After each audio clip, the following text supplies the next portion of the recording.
Fala galerinha do nono ano, tudo bem? E aí nós vamos ter a nossa aula de hoje, observando aí no livro de vocês, tá certo? A partir, só um minutinho, conferindo aqui, a partir da página 117 até a página 124. Convido a vocês a estarem fazendo a leitura destas páginas também, certo? Da 117 até a página 124, que vai favorecer melhor a resolução da atividade e o conhecimento de vocês. Nós vamos falar sobre o ano de 1930, que é quando Getúlio Vargas assume o governo do Brasil. Na aula anterior, vocês estudaram a Segunda Guerra Mundial e nós vimos regimes totalitários, como nazismo e fascismo. Eles também serão encontrados aqui no Brasil, só que de uma maneira diferente, dentro do governo de Getúlio Vargas, certo? Alguns militares vão também lutar pelo processo de ditadura aqui no Brasil, de um governo autoritário, que nós iremos chamar de autoritarismo. E aí, veja bem, inicialmente nós temos aí um pouco sobre o jovem Abdias, que foi um jovem negro que conseguiu entrar na política também, a fazer frente a questões políticas do ano de 1930, né? Criou a Frente Negra Brasileira, que era um lugar de discussões, certo? Abdias, ele vivia em um período de grandes mudanças no Brasil, que foi no ano de 1930, conheceu uma época em que os trabalhadores alcançaram seus direitos sociais, seus direitos trabalhistas e também a organização por uma luta contra o racismo. Então, inicialmente, essa ideia de defender a igualdade, né, através da cor, da raça, nós temos aí o grande Abdias Filho que começou essa luta. E aí, veja bem, em 1930 até 1934, nós temos o que foi chamado de governo provisório, que foi justamente esse governo em que Getúlio Vargas assumiu através, né, do golpe de 30, quando Júlio Prestes concorreu com ele e ele acabou ficando no poder. E aí, veja bem, ele assumiu o Brasil após a crise de 1929 que estava acontecendo na Europa e não deixou de atingir o Brasil. Muitos cafeicultores paulistas estavam entrando em decadência. E aí, quando Getúlio Vargas assume, para melhorar o processo de exportação do café, que era uma das grandes matérias-primas do nosso país na época, ele comprou muitas sacas de café a esses cafeicultores e queimou, que era uma forma de tentar fazer o processo de valorização. E assim aconteceu e o café melhorou de preço para o processo de exportação aqui no país. Essa tentativa de resolver a crise, né, ele proporcionou sim uma melhor estruturação inicial econômica no país. Além disso, ele também estava sendo pressionado pela questão das reformas sociais, que já estava acontecendo na Europa e também trouxe reflexo aqui para o Brasil. Os direitos sociais dos trabalhadores, as lutas, as conquistas dos operariados. Então, ainda nessa Primeira República, o governo federal sofreu essas pressões e favoreceu sim. Então, foi criado melhores condições de vida e de trabalho. Essas reformas trazidas por alguns tenentes que apoiavam Getúlio Vargas, trouxeram também mudanças econômicas e sociais. No entanto, vai trazer o desagrado da maioria dos empresários, né, dos grandes proprietários de terra, dos grandes cafeicultores, pois também favorecerão uma melhor condição de vida para o trabalhador, que vai favorecer uma queda na renda deles, né, dos grandes proprietários. E aí, veja bem, para responder a essas pressões trabalhistas, o governo provisório decretou a lei social e trabalhista, como férias, licença maternidade, pagamento de hora extra quando necessário, aposentadoria, limitação da jornada de trabalho, que antes não tinha uma limitação, era de 6 da manhã até 19 horas, mas agora passou a ser uma jornada de trabalho de 8 horas, certo? E lembrando a vocês que nessa época trabalhavam homem, mulher e criança também. Nessa época ajudava, que era para melhorar a renda da família. Então houve essa mudança, certo? E diante dessas resistências todas, os patrões em cumprir a legislação trabalhista que foi criada começou a trazer insatisfação entre os grandes proprietários em relação ao governo de Getúlio. E aí, veja bem, nós temos aí também uma mudança nas questões de educação e saúde. No governo provisório, Getúlio Vargas criou o Ministério da Educação e Saúde, onde passou a investir na construção de muitos hospitais, médicos, funcionários, criou um sistema de saúde para combater a malária, a febre amarela e a tuberculose. Criou também muitas escolas, investiu nesse processo de educação, porque ele queria que, no mínimo, as crianças estudassem até o 9º ano. Então, foi criado por ele essa instituição de que a criança tinha que ir para a escola e estudar até o 9º ano para poder iniciar os trabalhos.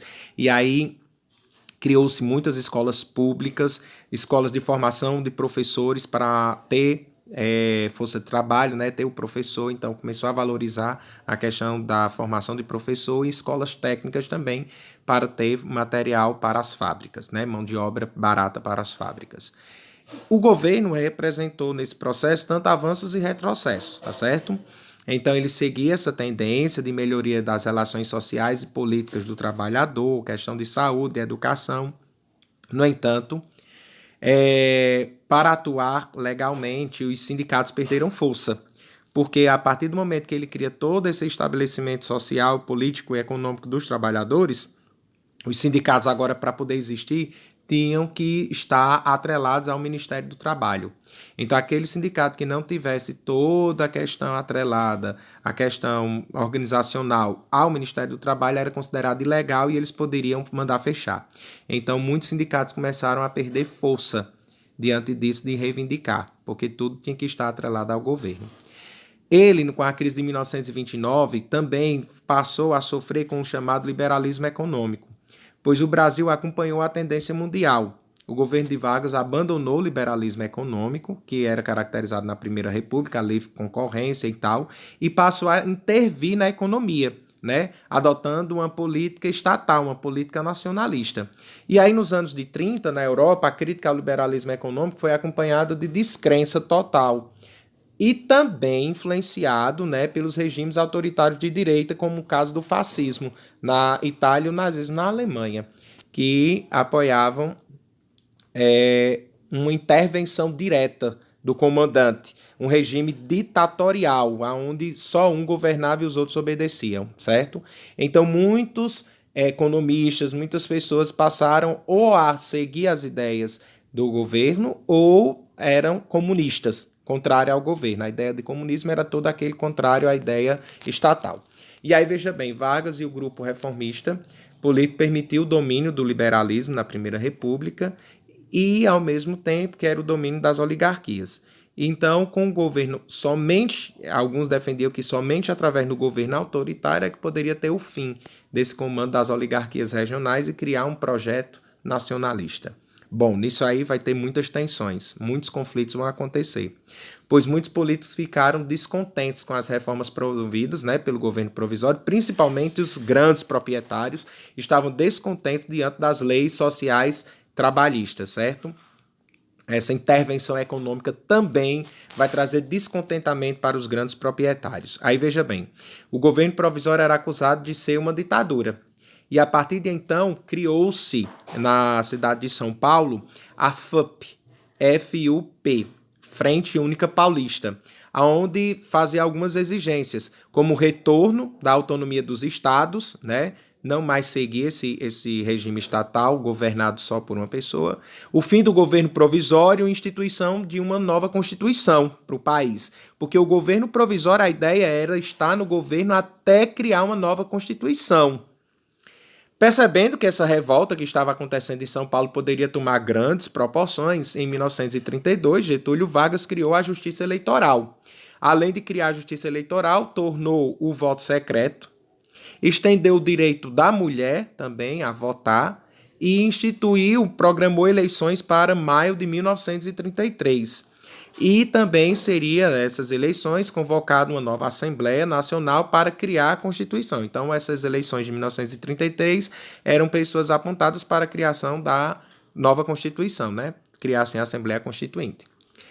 Só que, em 9 de julho de 1932, a FAMP, justamente apoiado pelas elites cafeicultoras paulistas, grandes empresários que estavam todos descontentes com Vargas, aconteceu de instituir a Revolução Constitucionalista em São Paulo, que foi justamente o momento em que houve esta guerra civil no país, após 3 meses de luta, as tropas paulistas acabaram sendo derrotadas, né? A Revolução Constitucionalista em São Paulo foi derrotada. No entanto, conseguiram suas reivindicações, que foi nas eleições de 1933, os deputados eleitos para a Assembleia Nacional Constituinte iriam elaborar a Constituição do país. E aí começaria uma nova etapa no governo de Vargas, no governo do Brasil, nessa época, que foi de 1934 até 1937, o chamado governo constitucional, aonde, após feitas essas eleições, ficou instituído que quem teria direito de votar, quem seria votado e quais os cargos seriam votados, né? Inclusive, dentro desses casos, estaria o de presidente. No entanto, as eleições para presidente nessa época não foi de maneira direta, foi no próprio Congresso que fez a eleição e Vargas ganhou e iniciou o chamado governo constitucional, tá certo? Dentro dessa nova Constituição, foi instituído o direito da mulher votar, o direito de votarem serem votados, o direito de constituir partidos políticos e etc. E aí, veja bem, com a instituição do regime democrático, grupos políticos passaram a disputar o poder também. Dentro do próprio governo de Vargas, existiam tenentes que eram contrários às ideias reformistas dele, que queriam mais um governo ditatorial mesmo. Então, criou-se uma das frentes parlamentares, uma das frentes políticas, um dos partidos políticos, que foi a Ação Integralista Brasileira, a AIB, que tinha o objetivo de instaurar um regime autoritário, certo? Baseado no fascismo que estava acontecendo na Itália e no nazismo da Alemanha. E criou-se também o PCB, o Partido Comunista do Brasil, que lutava por uma reforma socialista. A AIB, a Ação Integralista Brasileira, foi fundada em 1932 por Plínio Salgado, logo após o processo de Revolução Constitucionalista na cidade de São Paulo. Eles tinham esse regime individual, direito à livre opinião, autoritários, integralistas, queriam uma reforma radical, nacionalismo radical, uma ditadura mesmo, e obediência total a Plínio Salgado. Ele conseguiu muitos adeptos no Brasil.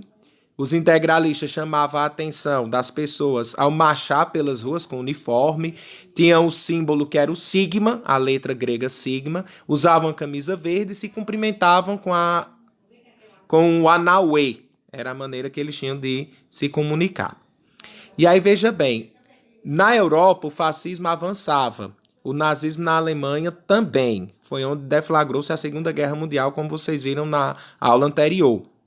E aí, aqui no Brasil, o que estava aumentando muito eram os adeptos à AIB, a Aliança Integralista Brasileira, que tinha suas raízes baseadas nesses regimes autoritários. No entanto, em 1935, partidos de esquerda, sindicatos, políticos, militares, alguns militares, organizações estudantis, anti-imperialistas, feministas e culturais fundaram a ANL, a Aliança Nacional Libertadora, que era contra as ideias fascistas e ao imperialismo nazista. Os antifascistas, né, os aliancistas, queriam homenagear o líder comunista Luiz Carlos Prestes como direito de presidente honorário. E aí a ANL cresceu, mas não era um partido político, não pretendia derrubar o governo de Vargas. O objetivo era combater o regime autoritário aqui no Brasil, né, o integralismo. E aí impediu que Vargas tomasse medidas autoritárias. A situação mudou quando, em junho, o PCB aderiu à ANL e Luiz Carlos Prestes tornou público um manifesto em que defendia a proposta de todo o poder à ANL, a Aliança Nacional Libertadora. A partir desse momento, Vargas usou essa proposta de Prestes como um argumento em que queria tomar o poder a todo custo, e assim, por meio de um decreto governamental, Vargas declarou que a ANL, a Aliança Nacional Libertadora, era ilegal. E aí os comunistas começaram a deflagrar movimentos de revolta. Inicialmente, aconteceu em 1931. Prestes rompeu com os amigos tenentes e tornou-se comunista, literalmente, e dirigiu, muitos comunistas que acreditavam nesse poder de reforma. Em 1934, ele partiu para assessorar comunistas estrangeiros, né? Vieram assessores comunistas estrangeiros para o Rio de Janeiro para colaborar com Prestes. Em 23 de novembro de 1935, aconteceu um dos primeiros movimentos de revolta e tomada do poder na cidade de Natal, e depois aconteceu o mesmo na cidade do Recife. E o movimento foi tentando ganhar proporções. Foi quando Luiz Carlos Prestes propôs a marcha em direção ao Rio de Janeiro, para tomar o poder e assim se consagrar como presidente do país, tirando Getúlio Vargas. E aí, em 27 de novembro, diante das rebeliões de Natal e no Recife, Prestes convocou seus amigos militares para tentar tomar o poder na cidade do Rio. No entanto, somente um pequeno grupo de militares apoiou ele. Ele acabou sendo derrotado e com essa derrota de insurreição comunista, o governo promoveu uma grande repressão policial. Então Vargas colocou nas ruas militares e todos aqueles que tivessem comportamentos comunistas que fossem contrários à ideia de governo de Vargas eram presos, exilados, torturados, né? E aí veja bem, em 1935, essa insurreição foi dominada. Muitos políticos que fazem oposição a Vargas passaram a apoiar Vargas, começaram a aderir a ele e outros ficaram com medo de tentar ser contrário.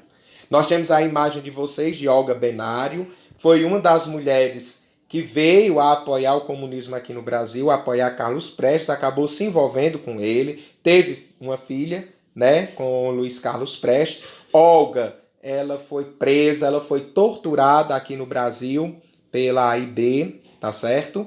E acabou sendo deportada para a Alemanha, mesmo na época do nazismo, onde acabou morrendo lá nos campos de concentração.